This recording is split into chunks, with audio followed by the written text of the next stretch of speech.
युवा विधायक समाज से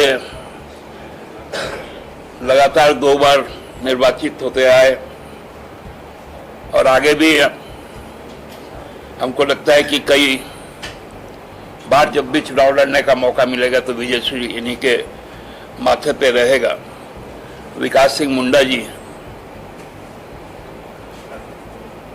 आज हम लोग जिस बात को लेकर आपके समक्ष आए वो बहुत महत्वपूर्ण बात है। आप लोगों ने देखा ही होगा कि खूंटी संसदीय क्षेत्र में जब चुनाव की घोषणा हुई, प्रत्याशी के नाम की घोषणा हुई, तो प्रदेश के पूर्व मुख्यमंत्री और जो भी भाजपा के प्रदेश अध्यक्ष, उन्होंने राजा पीटर जी से, और राजा पीटर जी एक सजायाफ्ता हत्यारे हैं और श्रद्धेय रमेश सिंह मुंडा जी के हत्या में मुख्य षड्यंत्रकारी के तौर पर चिन्हित हुए। उनसे समर्थन मांगा और राजा पीटर जी ने उनका भी समर्थन कर दिया।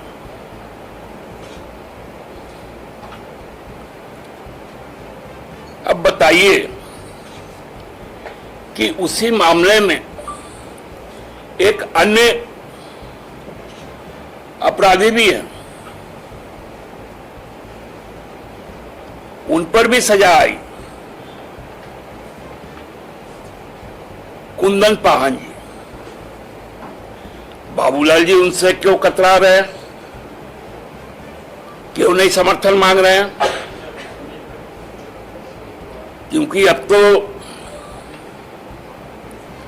हत्यारे, चोर चुहार, 2900 बलात्कार के आरोपी, जिसके चुनाव प्रचार में माननीय प्रधानमंत्री जी भी गए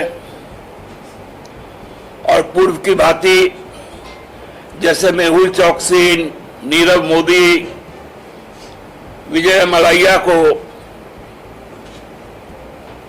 जो पैसे ले लिए थे इस देश से, उनको विदेश भगाया, इनको भी सेफ पैसेज देते हुए जर्मनी भगा दिया। क्योंकि अंतर्राष्ट्रीय हवाई अड्डा का मालिक तो भारत सरकार है।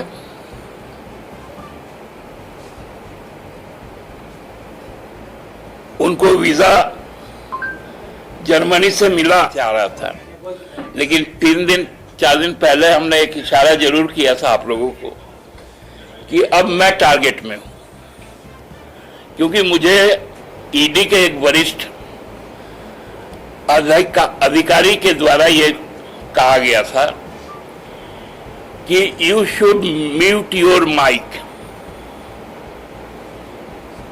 आप अपनी आवाज को बंद कर दें। मेरे पास मेरा मोबाइल है,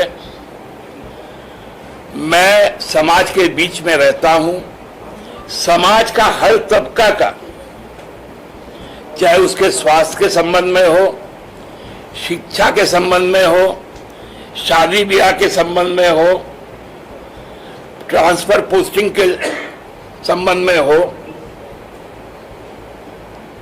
सभी चीजें हैं।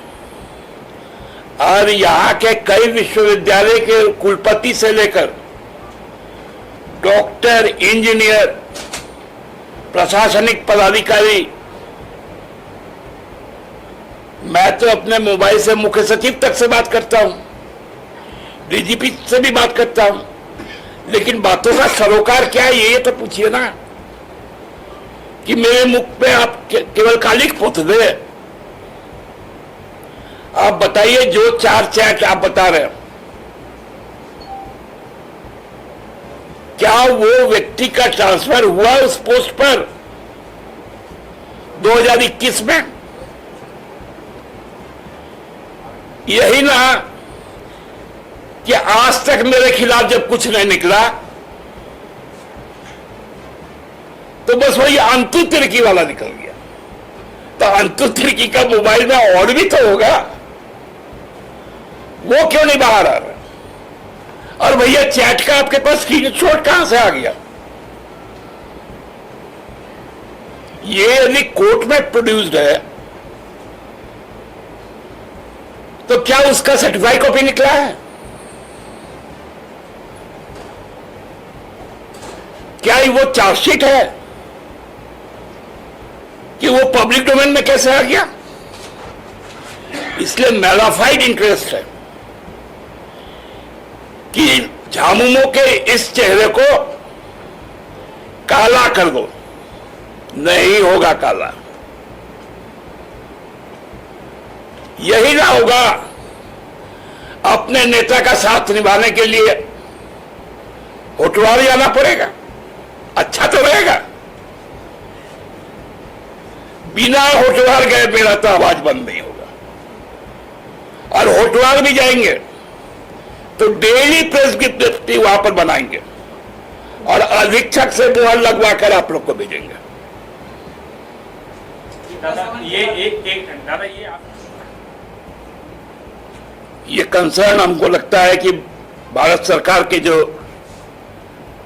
विदेश मंत्रालय है उसको भी है, बिना उसके कंसर्न का तो नहीं मिला होगा। तो ऐसे लोग अब चुनाव का प्रचार कर रहे हैं। वहां के जो प्रत्याशी हैं खूंटी लोकसभा क्षेत्र के,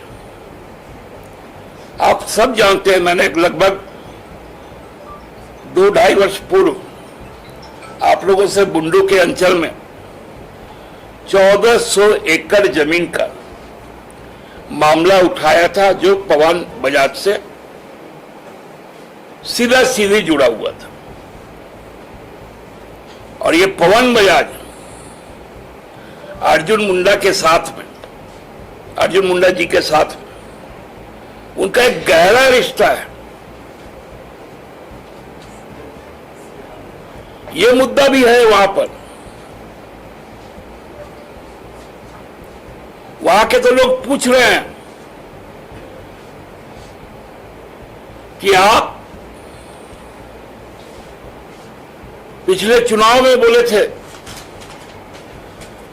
जनजाति के संबंध में, आपने अपना काम तो कर लिया, बाकियों को क्यों छोड़ दिया? क्योंकि रघुवर जी ने तो हमको लगता है कि 15-16 कम्युनिटी को बोला था कि हम एसटी का दर्जा दे देंगे। तो ऐसे लोगों के खिलाफ आज हमारी लड़ाई है। खूंटी साधारण इलाका नहीं है, वो भगवान बिरसा मुंडा का इलाका है। वो पूरा इलाका मुंडा खुटकटी का इलाका है। मुंडा खुटकटी लैंड में 1400 एकड़ जमीन की लूट भाजपा के नेताओं द्वारा किया गया। ये बहुत गंभीर सवाल है। जिन विषयों को सामने रखा है, खासकर बाबूलाल मरांडी जी का जो अपील था ऐसे व्यक्ति से अपने दल के समर्थन को लेकर के, और उनके ऊपर जो आरोप है वो आरोप बहुत संगीन आरोप है। और उसके साथ साथ में हमारा भी ये मानना है कि जब एक व्यक्ति से आपने समर्थन मांग लिया और समर्थन मिल भी गया, तो हमको लगता है इसी अपराध में जो दूसरा व्यक्ति आज के दिन में जेल में बंद है, कुंदन पाहन, उससे भी समर्थन भाजपा को और बाबूलाल मरांडी जी को मुझे लगता है कि मांगना चाहिए। उस पर क्यों चुप्पी साधे हुए हैं बाबूलाल मरांडी जी, ये मुझे लगता है कि मेरी समझ से भी परे है और कहीं ना कहीं ये भाजपा की जो दोहरा चरित्र की जो नीति है वो सामने सबके सामने दिखाई भी देता है।